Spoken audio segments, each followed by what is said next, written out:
జ్యోతిష్యంలో నవమాసాలు నవగ్రహాలు పిండోత్పత్తి ప్రారంభమైన దగ్గర నుండి శిశు జననం వరకు తల్లి గర్భములో పిండం ప్రతి మాసం మార్పులు చెందుతూ ఉంటుంది.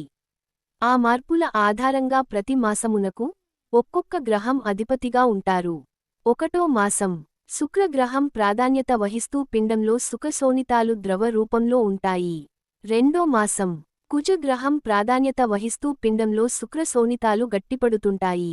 3వ మాసం గురుగ్రహం ప్రాధాన్యత వహిస్తూ పిండంలో జీవం ప్రారంభమవుతుంది, అవయవాలు ఏర్పడటం ప్రారంభమవుతుంది. 4వ మాసం రవిగ్రహం ప్రాధాన్యత వహిస్తూ పిండంలో ఎముకలు ఏర్పడటం ప్రారంభమవుతుంది. 5వ మాసం చంద్రగ్రహం ప్రాధాన్యత వహిస్తూ పిండంలో ద్రవ పదార్థాలు ఏర్పడతాయి, చర్మం ఏర్పడటం ఆరంభమవుతుంది. 6వ మాసం శని గ్రహం ప్రాధాన్యత వహిస్తూ పిండంలో శిశువుకు కేశాలు ఏర్పడతాయి.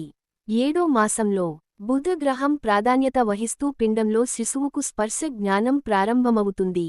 8వ మాసంలో తల్లి లగ్నాధిపతి ప్రాధాన్యత వహిస్తూ ఉంటుంది. 9వ మాసలో చంద్రగ్రహం ప్రాధాన్యత వహిస్తూ పిండంలో శిశువుకు ఆహారం తీసుకోవటం తెలుస్తాయి.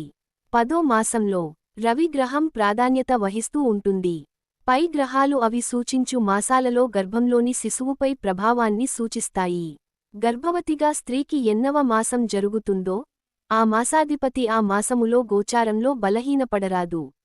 అదే విధంగా ఒక స్త్రీ జాతకంలో ఏదైనా గ్రహం బలహీనంగా ఉంటే ఆ గ్రహం సూచించు మాసములో గర్భములోని శిశువుకు ఇబ్బందులు ఏర్పడటం లేదా గర్భస్రావం జరగటం లేదా గర్భవతికి గర్భ సంబంధమైన ఇబ్బందులు ఏర్పడటం జరుగుతాయి.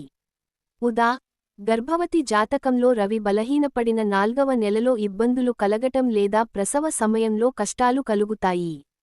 ఏ విధంగా స్త్రీ జాతకంలో ఏ గ్రహం బలహీనంగా ఉన్నదో మరియు గర్భవతిగా ఉన్నప్పుడు ఏ మాసం జరుగుతుందో ఆ మాసాధిపతి ఆ మాసంలో గోచారంలో బలంగా ఉన్నాడో లేదో ముందుగానే పరిశీలించి ఆ గ్రహానికి శాంతి ప్రక్రియలు చేయించుకున్న గర్భ రక్షణ జరుగును.